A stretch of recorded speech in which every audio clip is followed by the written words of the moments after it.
Hello, and welcome to another episode of the Cloud Architects podcast. Today we're doing another special edition. We have someone who really needs no introduction to the show. Welcome, Anna Ju. Hello, how are you?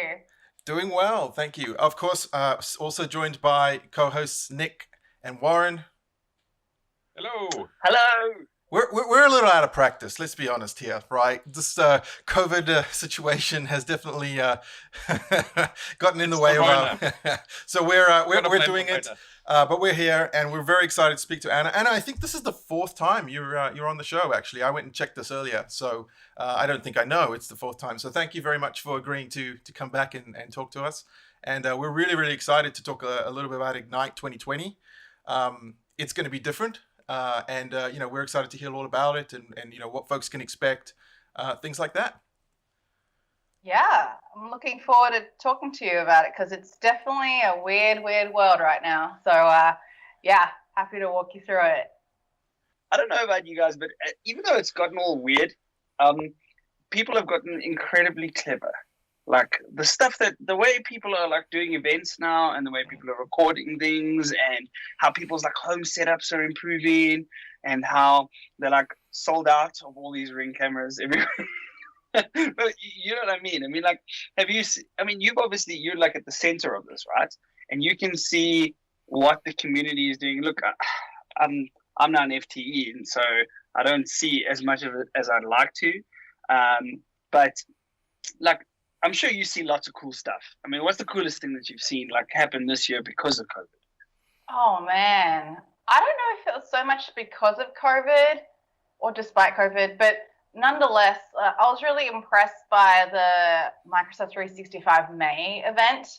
Basically, a few MVPs in the APAC region did a full event for the entirety of the month of May. Wow. And that was, it's hard enough to, do an event for 5 days, let alone 30. But that was super impressive for me that they had such a really strong lineup and were able to persist with all that energy and have great content. But ultimately, like, everyone's tired of these digital events too, right? Are we all getting, screen fatigue? Probably. So it's definitely forced us to think a little bit more creatively about how we're doing things. And we're still learning. We're still trying to figure out exactly what it is that is the right mix. And I know that we will get a few things wrong, but we'll certainly learn from that and see how we go. That's amazing. See, I think that sounds... Yeah.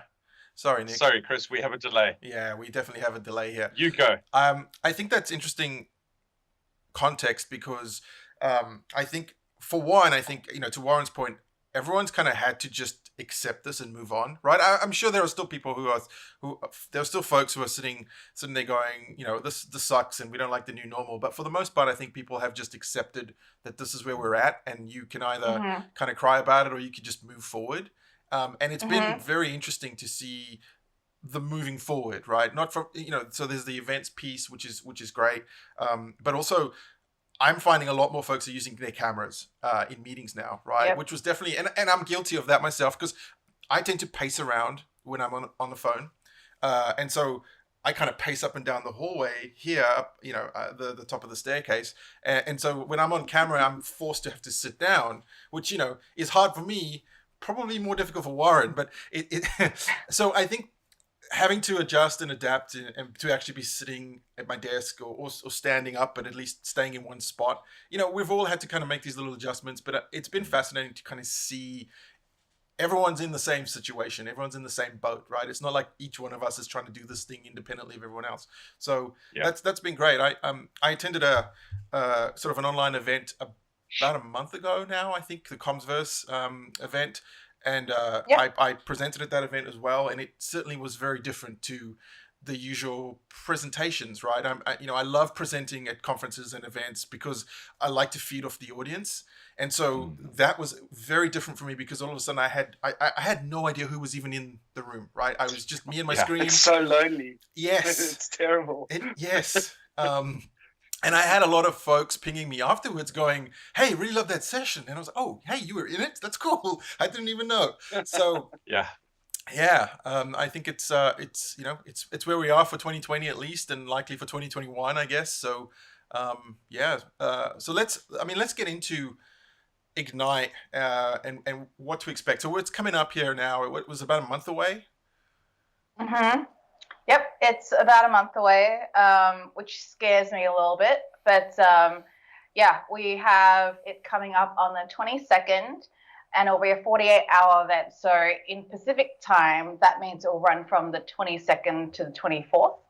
And it will be a 48-hour marathon. There'll be content that is repeated across all time zones so that everyone can enjoy all of the great content, whether they're happening live. There's certainly going to be live moderation in terms of the chat, so that you can directly connect with our speakers and our experts as they're speaking. But it definitely has been an interesting ride, because doing things in person has been just the way we've done things for the longest time. And now that we're forced to work from home, we're forced to have to think about the way attendees consume content digitally very differently, right? And in a way, this has actually forced us to be much more inclusive of global audiences. Oftentimes we just assume people are just going to pay the fare and travel all the way to America in order to come and get this content. We do stream live some of the in-person experience, but not all of it. So to do it 100% digitally with no in-person offer is really, really interesting. We've had to think about, in terms of the content and the event, we're now in the world of television. We're actually not doing an event anymore. We have to think about programming. And within a 48-hour event, we have to be committing to delivering X amount of content. And if it doesn't, and I mean, you and I have been to events where the keynote ran over by 15 minutes, and then that just completely screwed over the programming for the rest of the day. We can't afford to do that for a digital event, because a 48-hour event will end up becoming 60 hours, and no one has time for that. Yeah. No one can commit to it.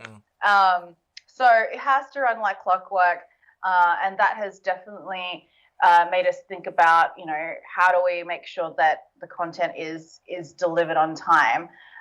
It's also forced us to make our sessions shorter. The 45-minute, 75-minute breakout that you're familiar with is no longer. We won't have sessions that are that long. Even, like Jeff Teeper won't be delivering a session that is of that length. It will be definitely interesting for us to understand the difference between doing this event as television versus it being a technical readiness event, right? And for IT pros, developers, anyone who is interested in technical content, are they going to get the depth of content that they crave? So we know that 48 hours is just 48 hours in the scheme of a year. How do we connect you to the long-term resources that are available on demand for you, whether they're on Learn, docs.microsoft.com, the Microsoft Tech Community? There are so many different places that we want to take you to so that you can continue learning at your own pace. I think there's just such a raft of new things that you guys have had to think about. So with the date being September, that's the earliest an Ignite event has ever happened, right? Was there a specific reason for that date, or did can we go into that if there was any? I'm just curious. There's going to be another Ignite. There's going to be another event. I don't know. I'm not sure about the exact date why September 22nd was chosen, but certainly I'm aware that originally we wanted to do an event in November, but there's a certain political event that's going to take over around that time. So we have to be very mindful that will take over all the press and the noise of the world. So best to avoid that anyway. That makes sense. I mean, we we've had to rethink our whole calendar. And while I can't share, future dates of events or anything like that, we're also very mindful that, gosh, I still remember many years ago when I used to work in the Australian subsidiary at Microsoft, someone told me that they had received 400 event invitations over the course of a year, and there's like only 365 days in the year. And these were mostly Microsoft invitations, as well as events from partners and other sort of industry events. And so you got to think, like, that's a lot. Like, people are not only feeling burnt out from work, but from an event point of view, how do you prioritize which ones to go to? So it's been very interesting to think about, how do we pace out our year to think about, engaging with our community, giving our product teams the opportunity to promote all of the great work they've been working on for the last year or so. So it's definitely been interesting from a timing perspective, how to do things. So yeah, we know that product announcements normally happen in August because of Ignite. Does that mean that a lot of the things that could have been ready for August have been shoehorned into getting ready for September? I can't comment on that specifically for this year, but that has always been the case. I mean, whether we're marching towards October, November, September, August, It doesn't really matter. That is a deadline for engineering. Yeah, and that's fair enough. I think you may know some stuff about Project Cortex from last year, if you remember how late in the game it was to even call it Project Cortex, right? Yeah. That was very last minute stuff. So I don't think it really matters the date itself as much as the date as a function of being a deadline. So whether it buys them more time or less time, it's still something that people have to race towards. So not to put you on the spot here, but I think there's been a lot of the community's been talking a little bit about the future of events. Do you think that digital events will become the future, or do you think that once everything kind of settles back down, we'll be back to having in-person events? Obviously, realizing that you can't tell the future here, but I mean, I think we all want the world to go back to normal, but there is no normal anymore. There is no, even if we went back to the world of pre-pandemic, when we were able to travel, when we were able to go to big conferences with hundreds of thousands of people, tens of thousands of people, really. This has definitely changed the game. We know it'll be if we look at the past couple of events that we've run with Inspire, Ready, Build, we know we're reaching a lot more people just because of the pure nature of digital, that it reaches as many people with an internet connection. And it's funny that you're talking about how when you are presenting to a virtual audience, there's nothing that you can feed off of in terms of an audience. Yeah. But the fact remains, they are there. While they may not have a cacophony of applause to, spur them like a laugh track. Yeah, they're still there, and you have to get right to the core of what they care about. Whether you have to talk to them emotionally, or give them a sense of urgency, or whatever it is that appeals to their heart and soul, if you will. You need to reach right there, and that's where the world of television has always been. But in a technical world, how else are you going to really compel someone to be super interested in what you're saying? It forces you to think about your presentation skills as well.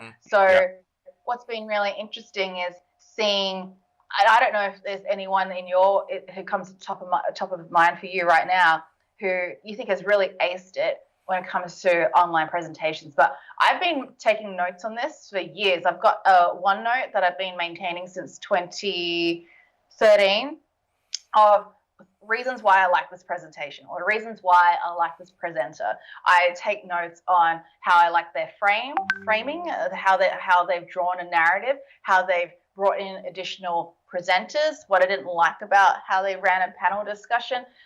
this has been something I've been caring about for a really long time, because I know how important it is as a communicator to get your message across. You know, sure, I'm not the best, but I'm learning, and I really encourage people, especially during this time when they are forced to have to present online, do podcasts, things like that, to think about how do you get your message across to the person who is sitting alone in their office potentially, or with a bunch of distraction, right? There's a puppy or a cat or a child or just, you know, construction in the background. It's really hard to get through to people right now. I think it's just a continued evolution, right? Even, you know, to me personally, I think that you could never be a complete presenter. Like, even the best presenters can still improve upon the things that they do. And I think, like, for most of us, you know, you just continue to try and evolve those skills. And now we just have a new element, if you will, right? Or a new context that we need to kind of take into account. So that, I think that makes absolute sense. So, yeah. Yeah. Very Absolutely. well put. Curious about that 2013 OneNote emails. I'm sure there's some goodies in there. Definitely. I should probably write a blog about it. Yeah, that'd be kind of cool. Yeah, that'd be amazing. Would it be a blog or a book, though? Okay, well, so getting back to Ignite, what do folks need to know? Is there, I've noticed on Twitter that there's still some call for contents going out. How can we help you in that regard? And what do folks need to know about getting registered? Getting involved for Ignite. Yeah. So we definitely are missing some of the community interaction that we know and love. And so one of the things I am in charge of is Ask the Experts and Table Topics. So let me talk about Table Topics first. I have a call for topics open right now. It closes on August 24th. So hopefully we can rush this podcast episode out, because we've only got about 5 days before it closes. One of the things that I totally am aware of is, we've got this television programming happening, and that is not necessarily the best way to interact and get to know attendees. Like, the hallway conversation's gone. The opportunity to talk to the person who's sitting next to you and find out what they're all about, where they've come from. So what we're doing is creating table topics that allow for people to have an online discussion throughout the 48-hour event. So that will be on the tech community. We're asking for submissions on topics ranging from application development and Azure all the way down to security, compliance, and governance. So if you have a topic, no matter how broad, no matter how well defined, we would really love for everyone to submit a topic that will incite a discussion. So picture yourself on an online forum and you're typing to try and get other people to respond. It is not an opportunity for you to present. It's an opportunity for you to get to know other people in the community who are interested in this topic, whether it's on data and AI, community best practices, how to work in this new remote work environment. We're welcoming all those different topics. But of course, we need a little bit of FaceTime to add to that. So we're introducing table talks, different to table topics. The topic is like, being in that online forum. But the table talk is kind of like, you're in a group text and then suddenly like, okay, let's go on FaceTime so we can actually talk in person. That's what the table talk is all about. So we have Teams meetings that allow people over the course of just a quick 30 minutes to just jump on a Teams meeting and have a chat face to face. They can choose to unmute themselves, turn their camera on, and connect with the people who have been really driving these conversations and have a real-time discussion. We're going to do that 3 times. So we're going to do that in the Americas time zone, the APAC time zone, and the European, Middle East, and Africa time zones. So everyone can at least, get some FaceTime with people in their local community as well. So this is an experiment, absolutely, back to the whole theme of learning and giving things a shot. We'll see how this goes. I'm getting some really great submissions so far. I did a bit of a spree in terms of trying to get people to come through. And I think we've got close to 250 submissions right now, but we still need more. I would love to see more submissions from the APAC region. I know it's a bit difficult because we are hoping that the table talks are delivered in English, just to make it easier for the majority of the world to speak. But the online discussions can be translated into multiple languages, including French, German, Spanish, Chinese, Korean, Japanese, and Brazilian Portuguese. So so we're doing our best. But yeah, if you can submit before August 24th, we've got a form open at aka.ms/call for table topics. If you go there, you'll be able to submit, and hopefully you'll get selected. Excellent. Thank you for that. I think we'll put that in the show notes, and yeah, we'll rush this recording through our edit cycle so we can get this posted up as quickly as possible, and just kind of promote this so we can get folks submitting topics and talks and everything. Yeah. Awesome. Yeah, and the one thing I will say is that this is open to everybody. You do not have to be an MVP or an RD. You can even be a Microsoft employee. So Warren, you can definitely submit. You can still be part of all our community discussions. So Yay. Life is better with the Warren. Certainly more entertaining with the Warren.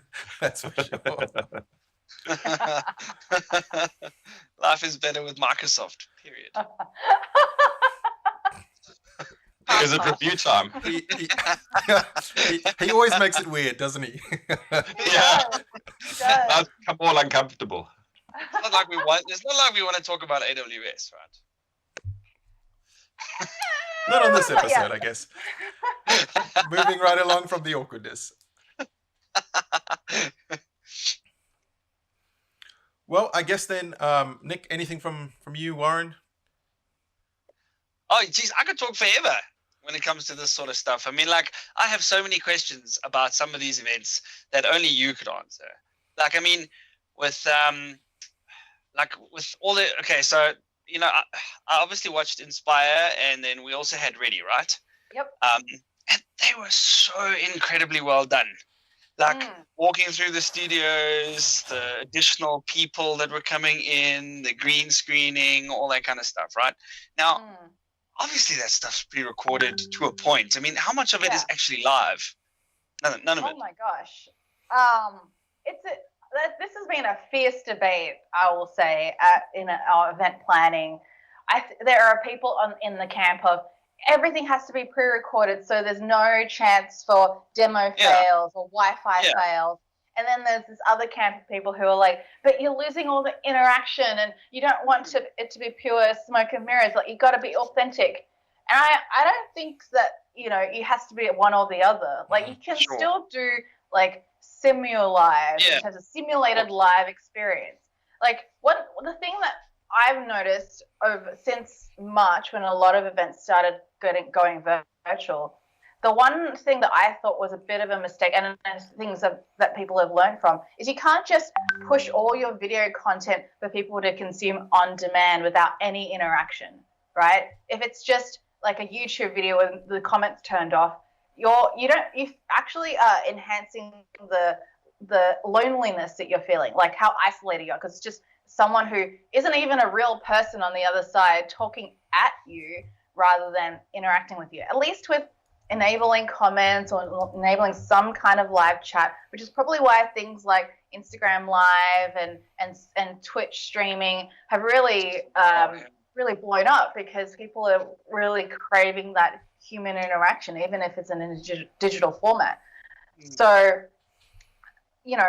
we have a lot of video content that we're pushing out, and we will continue to do that. But we need to enable some way for people to react to that content or provide some sort of commentary. So you'll definitely be seeing a lot of that, and there's some stuff coming in the tech community that I'm really excited to share in an upcoming episode, but not ready to share yet. So yeah, I'll definitely give you guys an update on that one. So we're going to put a pin into that, and we'd love to have you for that follow-up episode. Okay, cool. So with that, we are going to close the show so we can get a rush job on the edit done. Today is Thursday, tomorrow's Friday, so all going well by your morning, hopefully tomorrow. We'll be able to share the URL with you for you to post on socials and us to make a lot of noise. Yes, thank you so much. I love talking to you guys. It is usually the highlight of my week. Yay! So yes, let's do this again. We can do some things closer to the time as well. I'd really love to put a spotlight on some of the submissions that we've put for table topics. So yeah, there's been some really good ones. I will say I've been highlighting some of them on Twitter. So yeah, so get your submissions in, especially if you want to. I'm gonna go look at my competition. Well, and we'd love to do another show, or maybe more than one before Ignite. Absolutely, yes. Cool. Yes. So thank you so much for your time today, Anna. Of course. Thank you. Thank you. Thanks, Anna.